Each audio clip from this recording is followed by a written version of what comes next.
Hello friends, welcome back to UGC plugin in the literature series of HPSC PGT English। आप सबकी confusion का solution करने के लिए आज मैं आपको कुछ टिप्स एंड ट्रिक्स दूंगी क्वेश्चंस के आंसर्स को प्रिपेयर करने के लिए। आज एक क्वेश्चन भी मैं आपको लाइव सॉल्व करके दिखाऊंगी। जैसा कि पिछली वीडियो में मैंने आपको बताया था कि रीडिंग करना बहुत जरूरी है। आप सब अपना रीडिंग का काम करिए। मैं आपके लिए कुछ जनरल पॉइंटर्स लिखती हूँ जिन्हें आप लर्न कर सकते हैं एंड एग्जाम में आने वाले क्वेश्चंस में उन्हें यूज कर सकते हैं। बट सिर्फ पॉइंटर से काम नहीं चलेगा, रीडिंग के बिना वो पॉइंटर्स भी काम नहीं आएंगे, क्योंकि सक्सेस का कोई भी शॉर्टकट नहीं होता है। आज मैं आपको क्वेश्चंस के आंसर्स लिखने का एक फॉर्मेट भी बताती हूं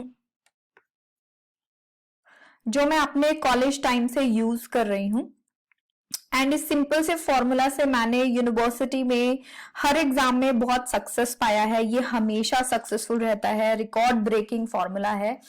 आपको करना क्या है, एक क्वेश्चन को पहले अच्छे से आप समझो। जब भी आप कोई क्वेश्चन पढ़ रहे हो उस क्वेश्चन का एक्चुअल मतलब समझने की कोशिश करो कि उस क्वेश्चन में वो आपसे पूछना क्या चाहते हैं।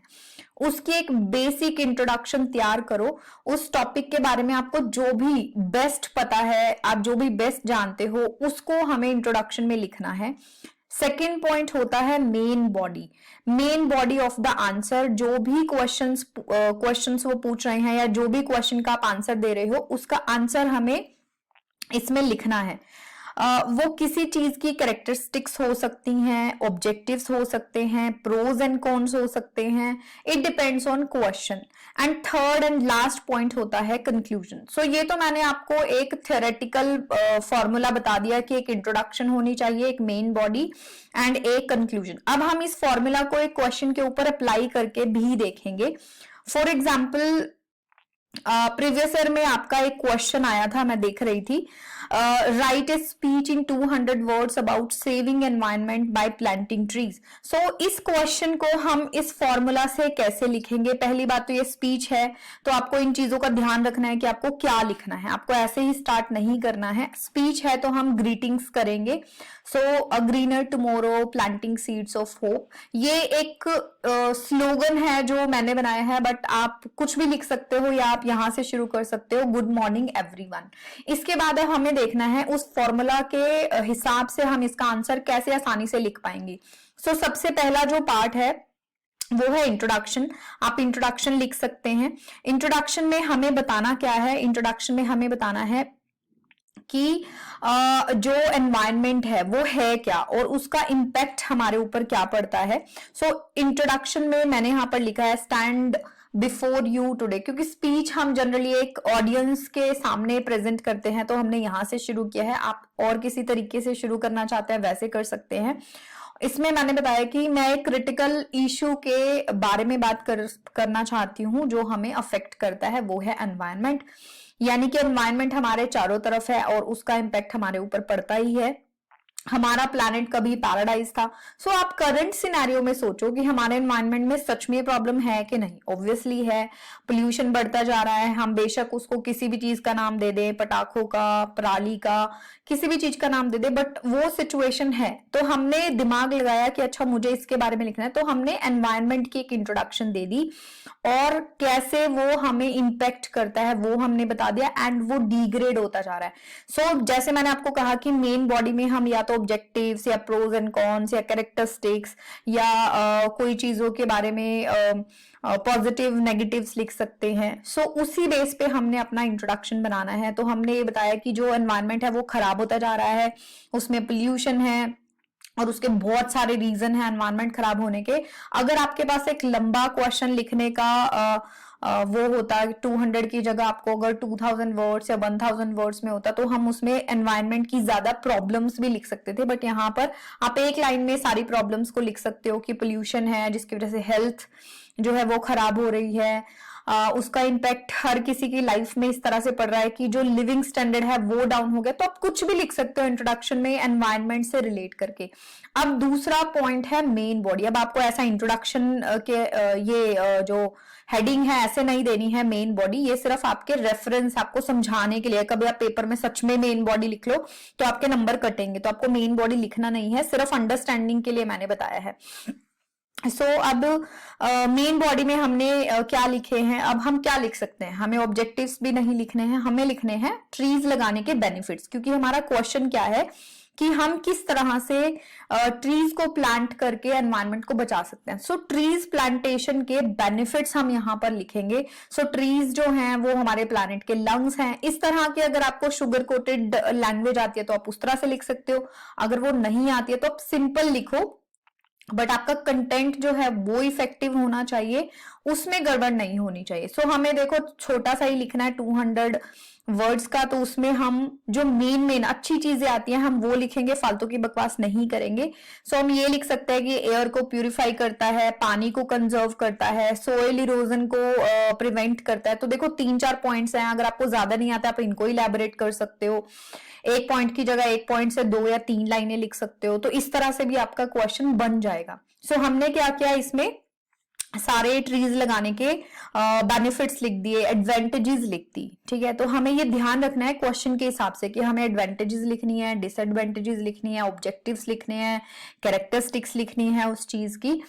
तो इस तरह से आपको ये समझ में आएगा कि मैं क्वेश्चन में लिखूं क्या। फिर आता है कंक्लूजन। कंक्लूजन में हमें सिर्फ वही चीज प्रूव करनी होती है जो क्वेश्चन में पूछी गई है।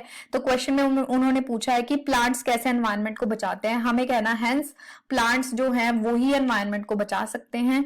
सो इसके लिए कुछ ऐसे वर्ड्स होते हैं, इन ए नट शेल आगे मैंने यूज किया है, या इन ए कंक्लूजन, या to conclude we can say that planting trees is not just a task, it's a responsibility. ये हमारी एक रिस्पॉन्सिबिलिटी है। सो कल के टीचर हैं आप, फ्यूचर टीचर हैं, तो आपको ये चीज पता होनी चाहिए कि आपको किस तरह से इस चीज को प्रेजेंट करना है, ठीक है। तो ये एक सैंपल आंसर है, आप इसको लिख के देखना कि आप अगर एनवायरनमेंट वाले क्वेश्चन के बारे में लिखते हैं तो आपके दिमाग में क्या आता है। मैंने आपको एक आइडिया दे दिया, इसको कॉपी मत करना, अपने आप से लिख के देखना। अब हम लिटरेचर का भी एक क्वेश्चन इसी पैटर्न में कन्वर्ट करके देखेंगे। ये क्वेश्चन अगेन मैंने प्रीवियस पेपर से उठाया है, एचपीएससी का ही पूछा हुआ क्वेश्चन है। इसको हम डिटेल में डिकोड करेंगे, देखेंगे कि किस तरह से क्वेश्चन है। सो क्वेश्चन क्या है, in what ways did the age of William Shakespeare change the face of drama in England, elaborate. So एक लाइन उन्होंने दे दी, उसको इलैबोरेट करने के लिए बोला। उन्होंने कहा कि विलियम शेक्सपियर की जो एज है, अब इसमें हमें सिर्फ विलियम शेक्सपियर की बात नहीं करनी है, एज ऑफ विलियम शेक्सपियर का मतलब है एलिजाबेथन एज। किस तरह से एलिजाबेथन एज ने इंग्लैंड में ड्रामा का फेस चेंज किया, ये हमारा क्वेश्चन है। तो हमें इस चीज को समझना है, इस फॉर्मूला के हिसाब से हम देखते हैं कि किस तरह से हम इसको आंसर करेंगे। मैंने इस फॉर्मूला को अप्लाई कर दिया है, तो क्वेश्चन को आपको समझना है, मैंने आपको क्वेश्चन भी समझा दिया है। तो क्वेश्चन कहता क्या है कि शेक्सपियर की एज यानी कि एलिजाबेथन एज जो है उसमें इंग्लैंड में ड्रामा का कैसे फेस चेंज हुआ। सो अब हमें ये समझना है कि ड्रामा शुरू कैसे हुआ एंड एलिजाबेथन एज में उसमें क्या बदलाव हुए, उससे पहले किस तरह का ड्रामा लिखा जा रहा था, प्ले हो रहा था, वो चीजें आपको पता होनी चाहिए जो आपको रीडिंग से पता चलेंगी। आपको ड्रामा का बैकग्राउंड पता होना चाहिए। सो मैंने इंट्रोडक्शन में क्या कहा है कि ड्रामा की जो हिस्ट्री है वो रिच है। ये इंट्रोडक्शन दे दी, ड्रामा के बारे में मुझे जो भी पता था मैंने इसमें डाल दिया कि ड्रामा की जो हिस्ट्री है वो रिच रही है। एंड अर्ली फॉर्म्स ड्रामा की कैसी थी, रिलीजियस थी, रिलीजन के बारे में लोग लिखा करते थे। पहले जो है चर्च ड्रामा कन्वर्ट करवाती होती थी। चर्च जो है वो ड्रामा क्यों करवाती थी, रिलीजियस अवेयरनेस के लिए, ताकि ज्यादा से ज्यादा लोगों को रिलीजन के बारे में समझाया जाए। एंड क्योंकि ड्रामा इंटरेस्टिंग होता है तो लोग उसमें इंटरेस्ट लेकर उसे देखते थे एंड जो मोरल लेसन्स हैं उनको समझते थे, गॉड के प्रति डिवोट होते थे। जैसे हम कोई रिलीजियस अगर मूवी देखते हैं तो उस दिन हमारा पूरा दिन भगवान की तरफ ध्यान रहता ही है। सो पहले जो है mystery plays, morality plays and miracle plays लिखे जाते थे, ठीक है। आप चाहो तो इसको इलैबोरेट कर सकते थे, बट हमें सिर्फ 200 मार्क्स का क्वेश्चन लिखना है, हमें मेन आंसर देना है। सो ये हो गई ड्रामा की हिस्ट्री की पहले जो है वो रिलीजियस ड्रामा था, रिलीजियस ड्रामा लिखा जाता था, चर्च के अंदर ड्रामा होता था। बट उसकी पॉपुलैरिटी बढ़ती गई। किसकी? रिलीजियस ड्रामा की पॉपुलैरिटी चर्च में इतनी बढ़ती गई कि सब लोग देखने आने लगे, जिसकी वजह से भीड़ बढ़ गई एंड ड्रामा को बाहर लेकर आना पड़ा। जब ड्रामा को बाहर लेकर आना पड़ा तो फिर क्या हुआ, इसमें डेवलपमेंट हुई, इसमें धीरे धीरे जो है थिएटर्स का जन्म हुआ, साथ ही रिलीजियस ड्रामा की जगह पॉलिटिकल टॉपिक्स के ऊपर प्लेज लिखे जाने लगे। अब ये थी क्वेश्चन की इंट्रोडक्शन, ठीक है। क्वेश्चन की इंट्रोडक्शन एक पैराग्राफ में आपने दे दी, आपको ज्यादा लिखना है तो आप इस पैराग्राफ को थोड़ा सा बड़ा कर सकते हो। अब आते हैं मेन बॉडी। अब मेन बॉडी में हम बताएंगे कि अगर ड्रामा रिलीजियसली लिखा जा रहा था, मिस्ट्री मिरेकल प्लेज लिखे जा रहे थे, सो एलिजाबेथन एज में क्या हुआ, एलिजाबेथन एज में ड्रामा का गोल्डन पीरियड शुरू हुआ, क्योंकि इतने ज्यादा ड्रामेटिस्ट उस एज में लिख रहे थे एंड मल्टीपल टॉपिक्स के ऊपर, सिर्फ रिलीजन या मोरालिटी के ऊपर नहीं लिख रहे थे, वो पॉलिटिकल इश्यूज को उठा रहे थे, किंग्स एंड क्वींस की कहानियां हो रही थी, इंसान की लाइफ में इंसान के स्ट्रगल्स के बारे में, एक्चुअल में जो वो स्ट्रगल्स होते हैं उसके बारे में प्लेज लिखे जा रहे थे। सो यहाँ पर मैंने कुछ प्ले राइट्स के नाम दिए हैं, जैसे William Shakespeare, Christopher Marlowe, Ben Jonson. ये सारे जो ड्रामेटिस्ट्स हैं ये उस टाइम पर जो है लिख रहे थे। आप चाहें तो इसमें यूनिवर्सिटी विट्स का नाम डाल सकते हैं, 7 यूनिवर्सिटी विट्स थे।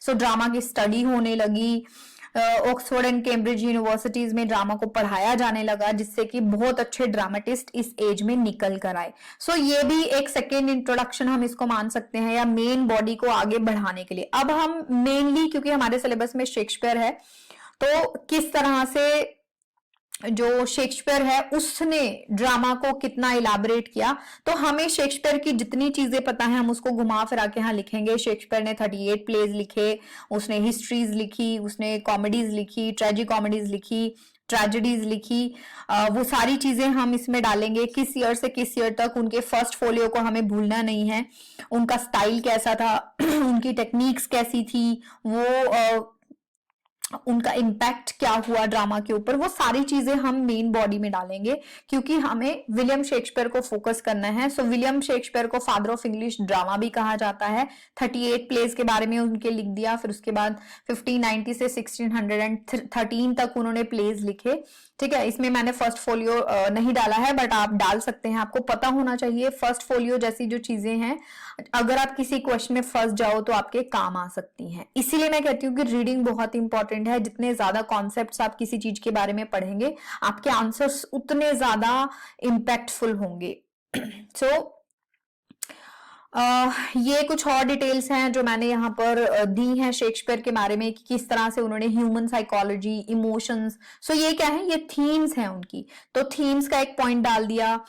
उसके अलावा उन्होंने उनके जो मेन ट्रेजेडीज हैं या मेन प्लेज हैं उनके नाम लिख के आप इस चीज को एक्सप्लेन कर सकते हो कि ये एग्जाम्पल्स हैं, जिससे हम कह सकते हैं कि ड्रामा इतना ज्यादा पॉपुलर हो गया था, जिसमें King Lear, Macbeth, Romeo Juliet, ये सारी ट्रेजेडीज हैं। आप हिस्ट्री प्लेस के नाम लिख सकते हो कि उससे जो हिस्ट्री है उसके बारे में भी एक अलग एस्पेक्ट ऑडियंस को पता चलता है इंग्लैंड की हिस्ट्री के बारे में, ठीक है। सो इस तरह से आप क्वेश्चन को लिख सकते हो। उसके बाद हो गया आपका कंक्लूजन। नटशेल में हम क्या कह सकते हैं कि जो शेक्सपियर की या उस टाइम के जो ड्रामेटिस्ट्स हैं वो किस तरह से एक डिफरेंट टाइप ऑफ ड्रामा लिख रहे थे, एंड उस ड्रामा ने हिस्ट्री में रिकॉर्ड्स बनाए, एंड आने वाली सारी जनरेशन्स ने एलिजाबेथन एज के ड्रामा को फॉलो किया, एंड शेक्सपियर का नाम उसमें सबसे चमकदार है। ऐसा नहीं है बाकी ड्रामेटिस्ट अच्छे नहीं थे, बेन जॉनसन है, क्रिस्टोफर मार्लो है, उनके प्लेस भी बहुत अच्छे हैं, या जॉन वेबस्टर हैं इस एज में जो लिख रहे थे, बट शेक्सपियर से भी हम इसको एंड कर सकते हैं। तो इस तरह से कंक्लूडिंग पॉइंट लिख सकते हैं हम, और इस तरह से आपको क्वेश्चंस के आंसर्स प्रैक्टिस करने हैं। मैं जल्दी ही कुछ पॉइंटर्स आपके साथ शेयर करूंगी, मैं उसके ऊपर काम कर रही हूं। तब तक आप अपनी रीडिंग कंटिन्यू कीजिए एंड अपने शॉर्ट नोट्स बनाते रहिए, क्योंकि वो शॉर्ट नोट्स ही इस तरह से आंसर बनाने में आपको हेल्प करेंगे। Thank you so much for watching. Stay tune to UGC plugin for more such videos. Will see you soon.